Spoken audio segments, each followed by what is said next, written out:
అందరికీ నమస్కారం. నేను మీ దేవి. ప్రేమగా చేరవ రెండవ భాగం. రచయిత మహాలక్ష్మి గారు. టైంకి నువ్వు వచ్చి మమ్మల్ని సేవ్ చేసావని నవ్వుతూ అంటాడు. పర్లేదు చిన్న, వాళ్ళతో గొడవలకు పోకుండా జాగ్రత్తగా ఉండనని ఉచిత సలహా ఇస్తాడు రిషి. రాకేష్ సూరజ్ల వైపు నవ్వుతూ చూస్తూ ఓకే అన్నా, ఫాల్తూ నా కొడుకులు వాళ్ళే గొడవలకు వస్తున్నారు, అందుకే తప్పలేదు అని అంటూ మ్యాచ్ మనమే విన్ అయ్యాం కదా, ఫ్రెండ్స్కి పార్టీ ఇవ్వాలి, నీకు రవి గడిచిన చెక్ ఇస్తే వాళ్ళకి పార్టీ ఇస్తానన్నా అని అంటాడు సురేష్.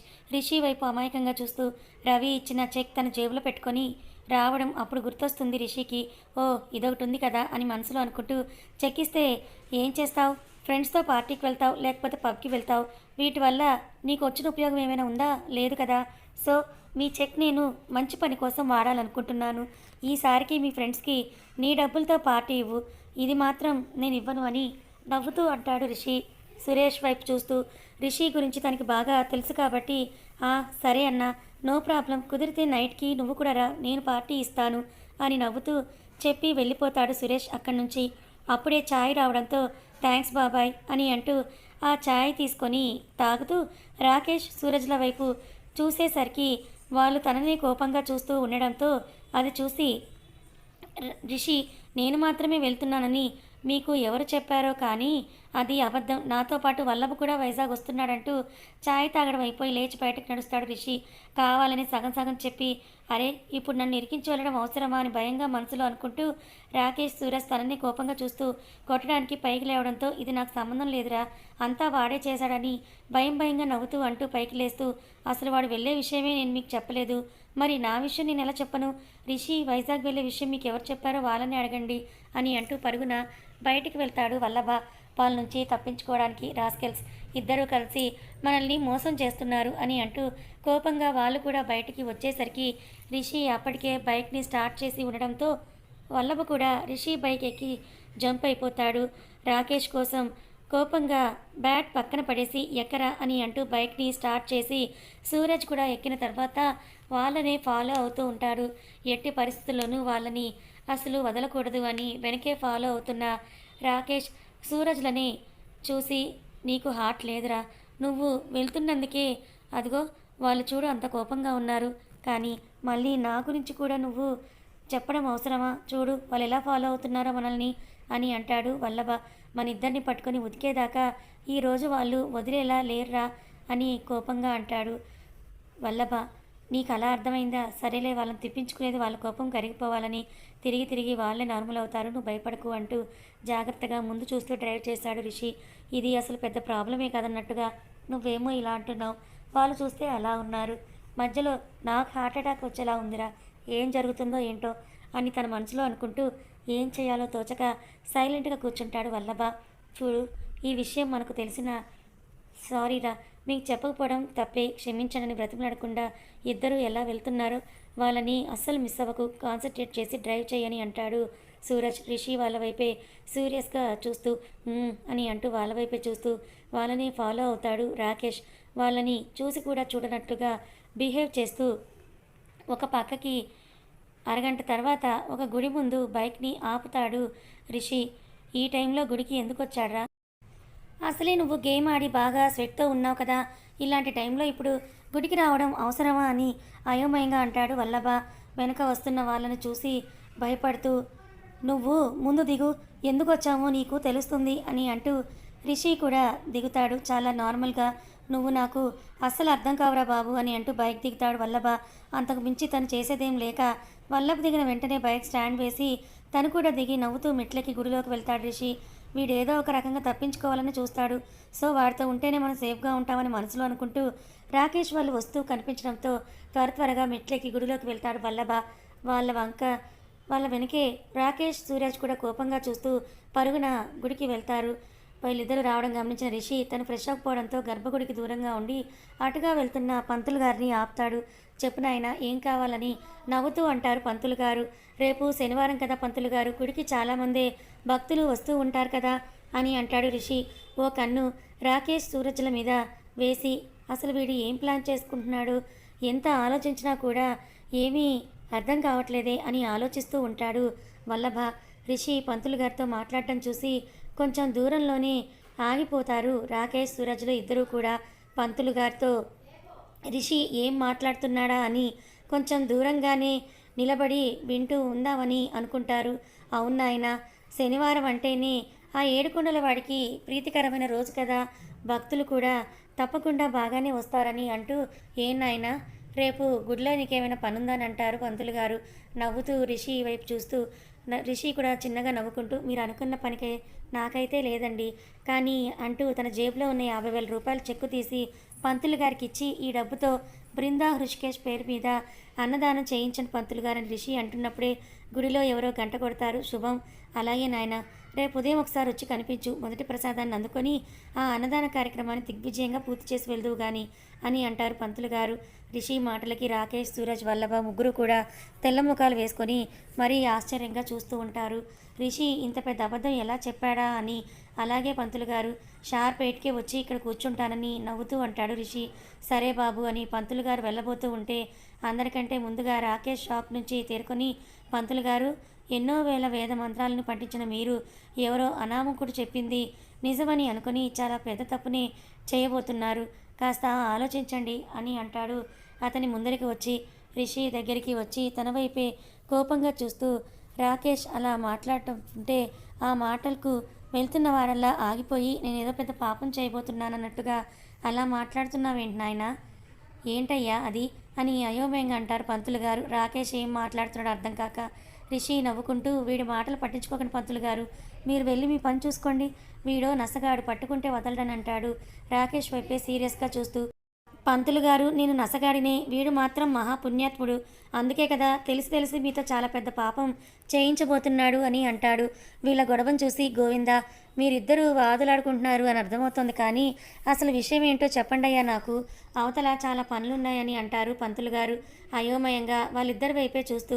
వాళ్ళ మధ్య కన్వర్జేషన్ అంతా వింటూ షాక్ నుంచి తేరుకొని రాకేష్ని చూసుకుంటాడని కోపం వస్తున్నా కూడా సైలెంట్గా ఉంటారు సూరజ్, వల్లభ ఇద్దరు కూడా. పాపం పంతులు గారు అయోమయ స్థితికి రిషి ఏదో చెప్పేలోగా, వీడికి ఇంకా పెళ్లి కాలేదు పంతులు గారు, కానీ పెళ్ళైనట్టుగా ఆ అమ్మాయి పేరు వెనక వీడి పేరును కూడా తోకలా తగిలించుకొని మీకు చెప్పి మిమ్మల్ని కూడా మోసం చేస్తున్నాడు, మీరేమో అదే నిజం అనుకొని నమ్మి, అలాగే బాబు మొదట ప్రసాదాన్ని మీకే పెడతాను అని అంటూ వీడికి చెప్పి వెళ్ళిపోతున్నారు. పెళ్ళి కాకుండా ఒక కన్య పేరుకి వెనుక పరాయి మగవాడి పేరు పలకడం మహాపాపం కదా పంతులు గారు అని కోపంగా రిషి వైపు చూస్తూ అంటాడు రాకేష్. పరాయి అనే పదాన్ని నొక్కి వక్కానిస్తూ రాకేష్ మాటలకు నివ్వరపోతూ, అయ్యయ్యో, నా చేత ఇంత పెద్ద పాపం చేయించాలని నీకెలా మనసొప్పింది బాబు అని పంతులు గారు ఆగ్రహిస్తూ, నువ్వు ఇచ్చిన చెక్ నువ్వే తీసుకోవయ్యా అని అంటూ రిషి ఇచ్చిన చెక్ని రిషికి ఇవ్వబోతారు పంతులు గారు.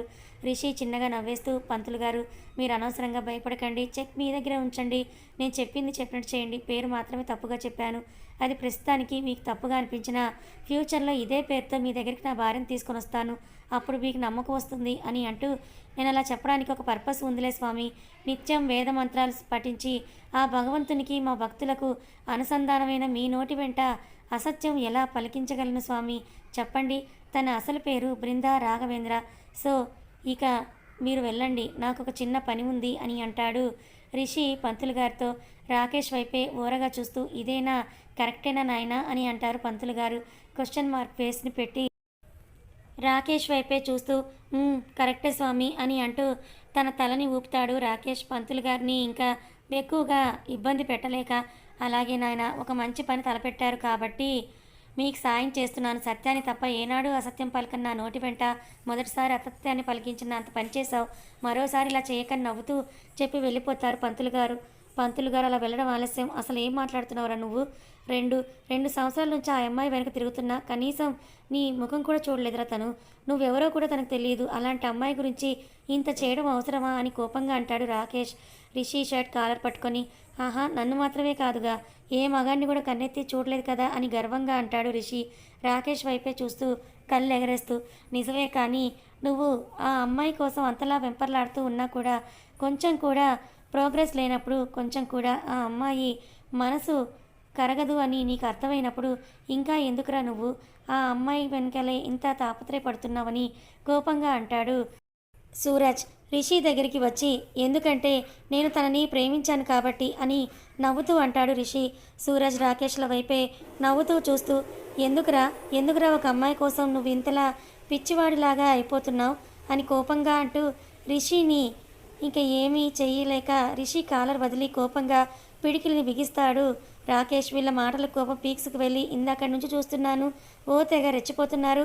మీ గర్ల్ ఫ్రెండ్స్ని వదిలి మీరుండగలరా? లేదు కదా. అలాగే వాడు కూడా మీకు మీ ప్రేమను దూరం చేయకూడదని మీకు దూరంగా ఉండడం వాడికి ఇష్టం లేకపోయినా నన్ను మాత్రమే వాడితో పాటు తీసుకెళ్తున్నాడు. లేకుంటే నలుగురం హ్యాపీగా వైజాగ్ వెళ్ళి వీడి ప్రేమను గెలిపించి మనం కూడా మన స్నేహాన్ని ఇంకా బలపరుచుకునే వాళ్ళం అని అంటూ వాడు వెళ్ళకూడదని మీరు ఎందుకు అనుకుంటున్నారో తెలుసు, కానీ మీ సంతోషాన్ని మీకు దగ్గర చేసే వాడు వెళ్తున్నాడు అని ఆవేశంగా అంటాడు వల్లభ. రిషిని వాళ్ళు తిడుతూ ఉంటే ఇంకా నోరు మూసుకొని ఉండలేక పాపం వల్లభ చెప్పే మాటలు వాళ్ళకేమీ అర్థం కాక క్వశ్చన్ మార్క్ పేస్ట్ పెడతారు రాకేష్ సూరజ్లు. ఏంట్రా ఇంకా అర్థం కాలేదా అని కోపంగా వల్లభ అంటూ ఉంటే, రే ఎక్కువైంది ఇంకా చాలు ఆపు అని అంటాడు రిషి. ఇప్పుడు వాళ్ళకి ఇవన్నీ తెలియాల్సిన అవసరం ఏమీ లేదు అని ఆపితే చంపేస్తా అని రిషికి వార్నింగ్ ఇస్తూ రాకేష్ సూరజ్ల వైపే చూస్తూ, మీరు ఎక్కువసేపు మాతోనే ఉంటున్నారు అని, వాళ్ళతో అసలు టైమే స్పెండ్ చేయటం లేదని మీ లవర్స్ మిమ్మల్ని వదిలేసి వెళ్ళిపోయారు కదరా. వాళ్ళకి వీడు ట్రాన్స్ఫర్ విషయం చెప్పి ఇక నుంచి వాళ్ళు నీతోనే ఉంటారని, వాళ్ళని మీరు ఎంత మిస్ అవుతున్నారో కూడా మా దగ్గర వాగిన వాగుడంతా చెప్పి మళ్ళీ మిమ్మల్ని ఒకటి చేయాలనుకున్నాడు, చేస్తున్నాడు. ఇవాళ రేపో వాళ్ళు మీకోసం రావచ్చు, మీ లవర్స్తో మీరు హ్యాపీగా ఉండండి అని కోపంగా చెప్పి రిషి చేయి పట్టుకొని బలవంతంగా అక్కడి నుంచి తీసుకువెళ్తాడు వల్లభ. వీళ్ళకి రిషి వాళ్ళు తెలియాలని వల్లభ మాటలకి రాకేష్ సూరజ్లు షాక్ అవుతూ వెళ్తున్న రిషి వైపే చూస్తూ ఉంటారు. రిషి వద్దంటున్న బలవంతంగా గుండు నుంచి తీసుకువెళ్ళిపోతాడు వల్లభ. ఆవేశం తగ్గాక రిషి వల్లభ కనుమరుగైన క్షణమే వాళ్ళ ఫోన్కి నోటిఫికేషన్ వచ్చిన సౌండ్ వస్తుంది. ఆ సౌండ్కి అప్రయత్నంగా వస్తున్న కన్నీళ్ళను తుడుచుకొని షాక్ నుంచి తేరుకొని ఫోన్ ఓపెన్ చేసి చూస్తారు ఇద్దరు. హాయ్ బేబీ అని రాకేష్కి, హాయ్ డియర్ అని సూరజ్కి వాళ్ళ గర్ల్ ఫ్రెండ్స్ దగ్గర నుంచి వచ్చిన మెసేజ్లను చూసి రిషిని తాము అపార్థం చేసుకున్నందుకు బాధతో కుప్పకూలి, నీ ప్రేమ దగ్గరకు వెళ్తున్నందుకు కాదురా మా బాధ, మా నుంచి మాకు దూరం అయిపోతున్నావనే మా బాధ, అంతే తప్ప నీ సంతోషాన్ని పాడు చేయడం కాదు మా ఉద్దేశం. నువ్వు ఆ అమ్మాయి వల్ల బాధపడకూడదనే మా భయం. ఏం చేస్తాం, మా భయం మీకు అపార్థం కలిగిస్తూ ఉంటే మేం మాత్రం ఏం చేయగలం. నీ ఇష్టం వచ్చిందే నువ్వు చేయి, నువ్వు ఏం చేసినా నీ వెనకే మేముంటామని బాధగా తమ మనసులో అనుకుంటూ ఉంటారు ఇద్దరు. వెంకట్ బృంద మాట్లాడుకుంటూ ఇంటికి వచ్చేసరికి హాల్లో కనకదుర్గమ్మ వీళ్ళ కోసమే ఎదురు చూస్తూ ఉంటుంది. లేచావా నాన్నమ్మ అంటూ నవ్వుతూ ఆవిడ పక్కన చేరుతుంది బృంద. ఉద్యోగం వచ్చిందంట కదా నీకు, చాలా సంతోషంగా ఉందని అంటుంది కనకదుర్గమ్మ ప్రేమగా. బిందు తల నిమురుతూ అవును నానమ్మ, రేపే వైజాగ్ వెళ్తున్నానని అంటుంది బృంద దిగాలుగా కనకదుర్గమ్మ ఒళ్ళో పడుకొని. రేపేనా అని ఆశ్చర్యంగా అంటుంది కనకదుర్గమ్మ. జాబ్లో జాయిన్ అవ్వడానికి ఇంకా టైం ఉంది కదా అని. అవును నానమ్మ, అసలే మనకి తెలియని కొత్త సిటీ కదా, నేను ఇండివిజువల్గా బ్రతకాలంటే ముందుగా వెళ్ళి ఒక ఫ్లాట్ తీసుకొని అందులో చేరి అవసరానికి కావాల్సిన వస్తువులన్నీ కూడా కొని పెట్టుకోవాలి కదా, అండ్ నాకు అక్కడే అలవాటు కావాలి కదా. మరి జాయిన్ అయ్యే ముందు రోజు వెళ్తే ఏం బాగుంటుంది చెప్పు, ఇవన్నీ చూసుకోవడానికి కనీసం ఒక 4-5 రోజులు పడుతుంది కదా, అందుకే రేపు ఉదయమే నేను బయలుదేరి వెళ్తాననుకుంటున్నాను అని ముభావంగా అంటుంది బృంద శూన్యంలోకే చూస్తూ. ఇంకో 4 రోజులు ఉంటావని ఎంతో సంతోషపడితే రేపే వెళ్ళిపోతాను అని అంటావేంటే నువ్వు అక్క అని అంటాడు వెంకట్ దిగాలుగా ముఖం పెట్టి. చెప్పాను కదా బంటి, ఎవరి మీద నేను ఆధారపడదలుచుకోలేదని. నేను నా కాళ్ళ మీద బ్రతకాలి అంటే ఈ మాత్రం టైం తీసుకొని అన్నీ సరి చేసుకోవాలి, అందుకే వెళ్ళక తప్పదని అంటుంది బృంద వెంకట్ వైపు నవ్వుతూ చూస్తూ. నువ్వు ఎప్పుడు ఇంతే పో అని అంటూ అలిగి రూమ్లోకి వెళ్ళిపోతాడు వెంకట్. బృంద ఇప్పటి వరకు హాస్టల్లో ఉండి చదువుకుంది, ఇప్పుడు కనీసం వారం రోజులు కూడా ఉండకుండా వెళ్తాననేసరికి వెంకట్కి కోపం వచ్చి, అరే అక్క బాధను కూడా అర్థం చేసుకోరా అని అంటూ, రేపు వెళ్ళాలని నిర్ణయించుకున్నావన్నమాట అని అంటుంది జయంతి. బృందకి స్నాక్స్ తీసుకొచ్చి, అమ్మ నాన్నకు చెప్పు అని అంటుంది బృంద బాధగా. సరే అమ్ము, నువ్వు ముందు ఇది తిను అంటూ తను పట్టుకొచ్చిన పకోడీలను బృంద చేతికిస్తుంది జయంతి వాళ్ళ నాన్న టాపిక్ డైవర్ట్ చేయడానికి. అని అంటూ అవి తీసుకొని, బంటి నేను కలిసి తింటామమ్మా అని వచ్చి రాని నవ్వు నవ్వుతూ వెంకట్ రూమ్లోకి వెళ్తుంది బృంద. పిచ్చిపిల్ల అని బాధగా అనుకుంటూ, అసలు వాడి బాధ ఏంటో నీకైనా చెప్పాడా అని అంటుంది కనకదుర్గమ్మ కొంచెం కోపంగా. ఆయన అన్నీ నాకు చెప్పే పని అయితే ఈ సమస్యలన్నీ ఎందుకు అత్తయ్యా అని పైకి అంటూ అందరికీ ఆయన కోపం కనిపిస్తుంది తప్ప అమ్ముకి మాత్రమే ఆయన బాధ తెలుస్తుంది. అందుకే ఆయన కోసం ద్వేషాన్ని కూడా ఇష్టంగా భరిస్తోంది అని బాధగా తన మనసులో అనుకుంటూ ఉంటుంది జయంతి. నా మాట జవదాటని కొడుకు ఉన్నందుకు సంతోషించాలో, వాడి బిడ్డని వాడు దూరం పెడుతున్నందుకు బాధపడాలో ఇప్పటికే అర్థం కావట్లేదే. కానీ రోజు రోజుకి అమ్ముని చూస్తుంటే మరింత బాధగా ఉంది జయంతి అని అంటూ ఆరు బయట అరుగు మీద కూర్చోడానికి వెళ్తుంది కనకదుర్గమ్మ. ఇది ఆయన ఏ జన్మలోనో చేసుకున్న పాపం అత్తయ్య. చేసుకున్న పాపాలు వెన్నంటే ఉంటాయి కదా మరి. అవే ఇలా శాపాలే బాధ పెడుతున్నాయని బాధగా అనుకుంటూ ఉంటుంది జయంతి. వంటి నీ ఫేవరెట్ స్నాక్స్ ఏంటి అని ప్లేట్ వెనక్కి పెట్టుకొని ఆలోచిస్తున్నట్టుగా ఫేస్ పెడుతుంది బృంద. వెంకట్ మూతి తిప్పుకుంటూ, హో, నా ఫేవరెట్ స్నాక్స్ కూడా గుర్తులేనంతగా మారిపోయావన్నమాట నువ్వు అని అంటాడు బృందకి ఆపోజిట్ సైడ్ తిరుగుతూ. లేదురా, నాకేదో ఒకటి గుర్తుంది, దాన్ని నీతో కలిసి తినాలనే వచ్చాను. మరి నువ్వేమో అంటూ వెనక దాచిపెట్టిన ప్లేట్ని తీసి చిన్నగా నవ్వుకుంటూ వెంకట్ ముంతే పెడుతుంది బృంద. ప్లేట్లో ఉన్న పకోడీలను చూసి, అబ్బా ఎంత టెంప్టింగ్గా ఉన్నాయో ఇవి అని తన మనసులో అనుకుంటూ నోట్లో లాలాజలం ఊరుతున్నా అప్పుడే బృంద మీద అలక తగ్గితే తన పరువు పోతుందని, నాకేం వద్దు, నువ్వే తిను, అమ్మ చేసింది నీకోసమే కాబట్టి లొట్టలు వేసుకొని మరీ నువ్వే తిను అని కోపంగా అంటాడు వెంకట్. చిరాగ్గా పక్కకి చూస్తూ, ఆహా అవునా అని అంటూ ఒక పకోడీ తీసుకొని తిని, అబ్బబ్బా అమ్మ చేతి పకోడీ ఎంత టేస్ట్గా ఉందో అని అంటూ ఊరగా వెంకట్ వైపే చూస్తూ ఉంటుంది బృంద. అయినా వెంకట్ కరగకుండా బృంద వైపు కూడా చూడడు. ఇప్పుడు ఏం చేయాలబ్బా అని అనుకుంటూ ఒక ఐడియా వచ్చి, అబ్బబ్బా అమ్మ ఆనియన్స్తో పాటు తోటకూర, కరివేపాకు, జీలకర్ర, వాము, అల్లం, కొత్తిమీర అన్నీ వేసి నూనెలో అలా డీప్ ఫ్రై చేసి ఇలా ప్లేట్లో వేసింది. అయినా సరే ఎంత టేస్టీగా ఉందో చెప్పనా అని అంటూ, ఆహా ఏమి రుచి అనరామై మరచి రోజు తిన్నా మరి మోజే తీరనిది అని పాడుతూ పకోడీ తింటూ మైమర్చిపోయినట్టుగా యాక్ట్ చేస్తుంది బృంద. వెంకట్ని అస్సలు పట్టించుకున్నట్టు యాక్ట్ చేస్తూ బృంద పాటలకు మాటలకు నోట్లో నీళ్ళూరుతున్నాయి వెంకట్కి.